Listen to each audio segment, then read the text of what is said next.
Bonjour, je suis heureuse de vous retrouver ce jour pour vous parler de la première pleine lune de l'année 2021, pleine lune qui aura lieu donc en Lion, lune en Lion, soleil en Verseau, le 28 janvier à 20h16 heure de Paris.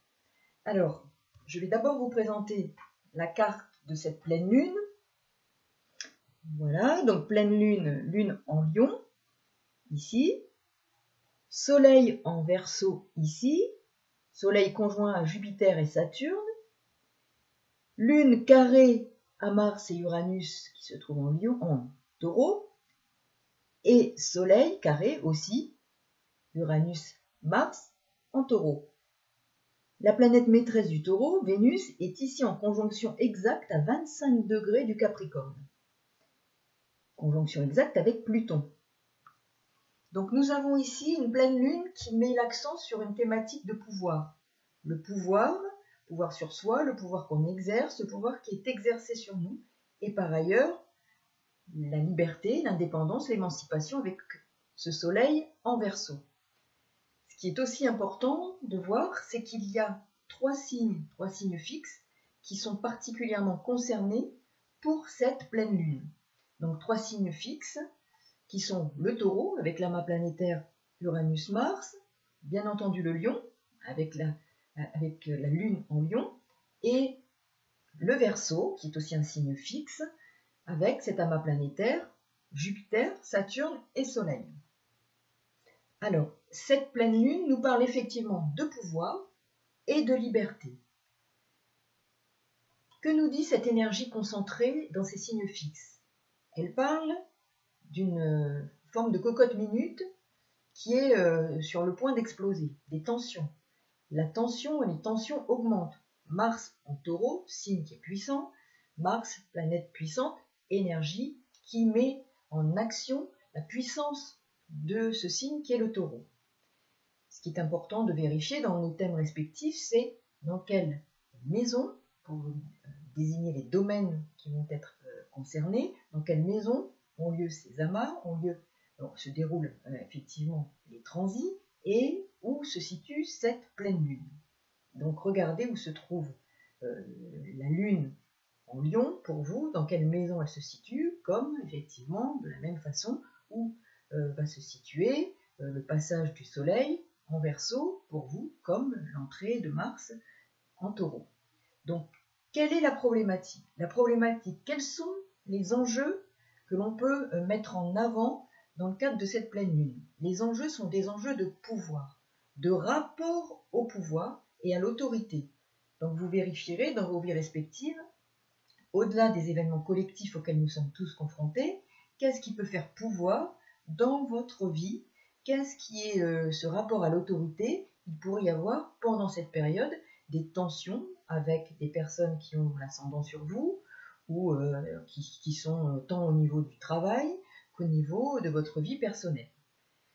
Donc, on peut être face à des entêtements, formes de combat, des bras de fer, qui seront particulièrement inscrits dans nos thèmes respectifs, mais au niveau collectif.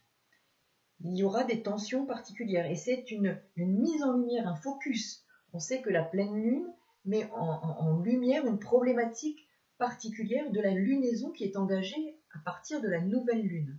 Donc là, nous avons une thématique relative au pouvoir, à l'autorité et à la liberté, l'émancipation et au détachement par rapport à des enjeux de pouvoir, des attachements qui seraient dans nos vies respectives et au niveau collectif.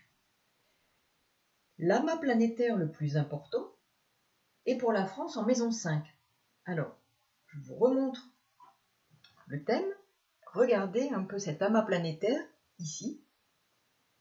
Là, en maison 5, nous avons Pluton, Vénus, Saturne, Soleil, Jupiter en maison 5. Donc la maison 5 est en analogie avec le signe du Lion. Pour le coup, nous savons que là, pour cette pleine lune, la lune est en Lion.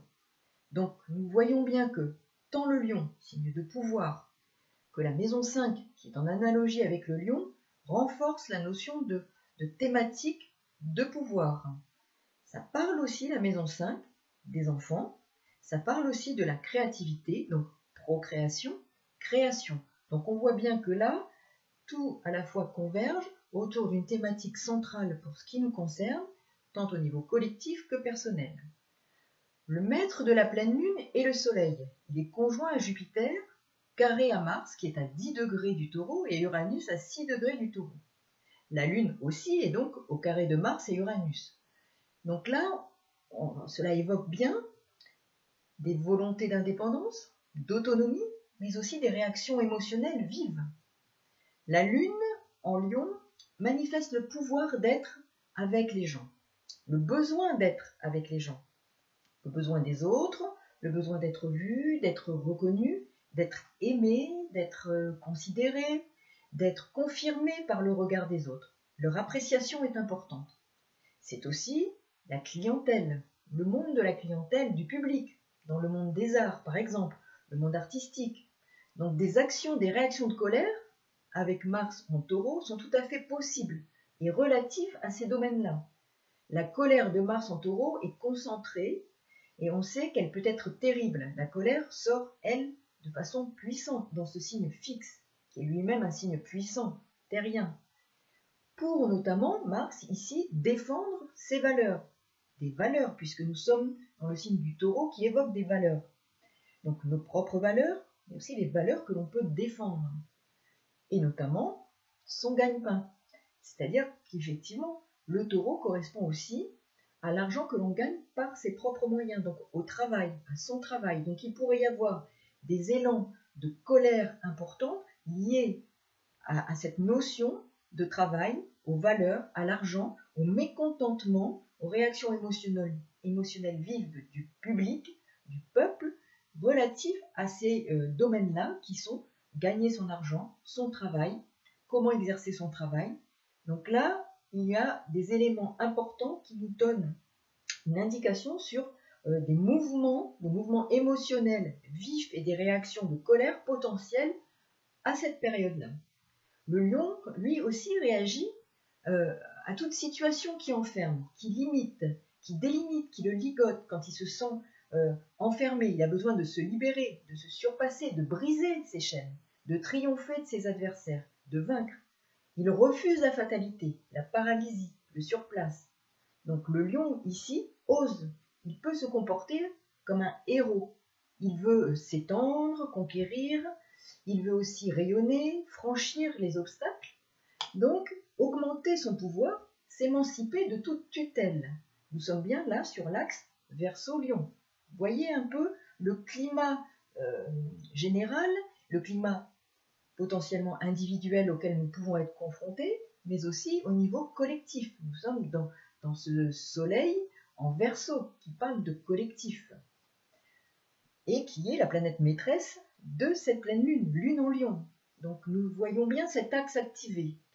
La lune en lion évoque le monde des émotions et le public qui réagit et vit selon ses principes face à une autorité royale, le pouvoir, une autorité au pouvoir que l'on veut là aussi défendre. On veut défendre son propre pouvoir à exister, à rayonner. Donc sommes-nous face au vol du pouvoir souverain du peuple? Devons-nous faire face à un vol de notre souveraineté personnelle, de notre pouvoir sur nous-mêmes, sur soi, de notre indépendance vitale? Nous sommes bien dans cet axe Verseau-Lion. Indépendance aussi par rapport au pouvoir sur le biologique, notre corps, nos ressources personnelles. Donc là, cela nous renvoie à Uranus en Taureau, qui est au carré de la Lune et au carré du Soleil. Vous voyez, ce qui est intéressant, c'est bien cet axe activé Lion-Verseau par cette pleine Lune, parce qu'à la fois, et aussi, je dirais, il évoque cette notion d'inédit, d'impromptu, d'improvisation avec le Verseau auquel nous sommes confrontés. Vous voyez, nous sommes là contraints à innover, à inventer. Donc c'est une chance, car l'improvisation ouvre la voie, donc avec ce Verseau qui est activé, Uranus activé particulièrement, qui est en Taureau et qui nous demande d'innover, de rénover certains fondements, et il ouvre la voie cette improvisation ouvre la voie à la créativité. Cela évoque bien, là encore, l'axe Verseau-Lion, puisque le lion et cette maison 5, qui est particulièrement chargée, évoque la créativité, procréation avec les enfants et création, créativité. Donc il nous sort de nos habitudes sclérosantes, cet axe Verseau-Lion, habitude mortifère car fixée dans la matérialité pour nous introduire dans le monde de la créativité. Si je parle effectivement d'habitude sclérosée, mortifère, fixée dans la matérialité, c'est bien parce que le maître du Verseau, Uranus, est en Taureau et qu'il veut faire exploser cette matérialité qui, aujourd'hui, notre rapport à la matérialité est devenu sclérosant. Donc, cet axe activé par cette pleine lune nous propose d'être plus créatifs, d'être inventifs et donc plus créatifs. Donc les projets, les anticipations ne sont plus possibles aujourd'hui, on le voit bien. Nous sommes confrontés à l'incertitude, mais si nous savons nous mouvoir dans ce contexte, certains diront, si nous savons surfer sur la vague et lâcher nos certitudes, nous allons développer notre créativité. C'est bien la pleine lune en Lion. Par ailleurs, comme je vous disais, Pluton est en conjonction exacte à Vénus en Capricorne. Donc le maître du Capricorne, Saturne, est au carré d'Uranus, maître du Soleil en Verseau, et aussi au carré de cette lune, pleine lune en Lion. Et Mars est situé aussi en Taureau. On voit là que les peurs ressurgissent parce que Vénus, cette planète maîtresse du Taureau, est conjointe exactement à Pluton dans un signe de pouvoir, là aussi, j'évoquais le pouvoir, un signe de pouvoir qui est le Capricorne. Donc cet aspect, cette conjonction exacte entre Vénus et Pluton au degré 25 du Capricorne, signe à nouveau cette notion de pouvoir. Vénus est la planète maîtresse du Taureau, où se situent Mars et Uranus. Donc on parle bien ici de nos ressources personnelles, de nos valeurs, de l'argent, de la manière d'aimer, de partager avec autrui, puisqu'il s'agit de Vénus, de la consommation, des biens de consommation. C'est aussi le rapport aux arts, à la vie relationnelle, au plaisir, au couple, puisque Vénus est aussi la planète maîtresse du signe de la Balance, de la maison 7, celle des associations, du couple, du relationnel, du partage avec autrui. Et là, en Capricorne, Vénus est sous contrôle. Elle est freinée, contenue, limitée. Par ailleurs, conjointe à Pluton, elle a peur. Elle a peur aussi du manque, de la solitude. Elle veut de la sécurité. Elle s'attache à la sécurité matérielle. Et ce qu'on lui demande via cette conjonction à Pluton, c'est de remettre tout à plat, de repartir sur quelque chose de plus authentique. Donc cette conjonction à Pluton va, là aussi, mettre en avant la question du pouvoir. Qu'est-ce qui fait pouvoir en nous? Quel est le pouvoir que nous avons sur nous? Quel est le pouvoir auquel nous sommes confrontés? Sur le pouvoir que nous avons sur nous-mêmes et nos ressources intérieures et personnelles, nos finances, notre environnement affectif, notre vie affective et matérielle. Il va s'agir là d'opérer une forme de nettoyage, passer à une version plus authentique avec Pluton, qui lui cherche l'authenticité. Il fait table rase de ce qui est sclérosé, de ce qui ne va plus. Il s'agit de passer à une étape de mort à soi-même pour remonter des tréfonds de notre enfer personnel parfois, pour aller vers la lumière et la vie. Repartir sur quelque chose de nouveau, de nettoyer. C'est l'occasion du renouveau, d'une forme de résurrection, le phénix qui renaît de ses cendres. Et Uranus, de son côté, en Taureau, nous incite aussi à la même chose. C'est l'occasion d'abandonner de mauvaises habitudes ou encore c'est la fin d'une phase de vie. Regardez ce qui peut se passer pour vous lors de cette pleine lune, qui est l'occasion de mouvements importants, tant au niveau personnel que collectif. Nous allons sûrement assister à un moment clé par rapport à ce qui se joue actuellement. Donc Pluton, lui, de son côté, effectivement, est le juge. C'est la voie de la conscience. Il indique la responsabilité personnelle. Il opère, comme je disais, un nettoyage quand la vie ne circule plus, quand le mouvement est sclérosé. Pluton met le doigt sur les besoins ou les motivations inconscientes et va agir pour nous rendre plus responsables, plus conscients dans un domaine ou un autre de notre vie. Regardez la maison dans laquelle il est positionné et dans laquelle est positionnée cette conjonction Vénus-Pluton. Ce sera important pour les jours et les semaines qui viennent, pour vous personnellement et au niveau collectif aussi. Nous pourrions pendant cette période être confrontés à des crises, de la manipulation, des actes de contrôle qui prennent leur source notamment dans la peur et le besoin de sécurité. Cette conjonction va nous mettre face à la nécessité de tourner une page dans notre livre de vie, personnel et collectif. Les vieilles habitudes qui seront révolues doivent être abandonnées. Nous sommes dans une phase de réforme et les occasions nous sont données pour y faire face, y travailler, réformer à ce qui a besoin de l'être pour nous émanciper d'attachements en tout genre, devenus préjudiciables à notre évolution. Ça peut être dans notre vie familiale, vie affective, vie relationnelle, dans le travail. Nous avons là quelque chose à modifier, à regarder en face pour passer à quelque chose plus authentique dans notre rapport à nous-mêmes et aux autres, et dans nos rapports au pouvoir. Il s'agit de garder le pouvoir, de conserver le pouvoir sur soi et de ne pas être dépossédé du pouvoir. Ça, c'est important et c'est une clé de cette pleine lune. Pluton, lui, agit bien entendu en profondeur. Il a vocation à transformer la fonction habituelle de la planète avec laquelle il est en aspect, donc ici Vénus. Là, il va s'agir de la façon de partager, la façon d'aimer, notre rapport à l'argent, aux biens de consommation, aux loisirs, au plaisir, au monde artistique. Il faut examiner ces thèmes dans nos vies et de voir au niveau collectif aussi comment les choses peuvent être activées par des événements qui vont se produire. On voit aussi que les notions de vie et de mort sont très présentes, en particulier en ce moment et à une échelle personnelle mais collective.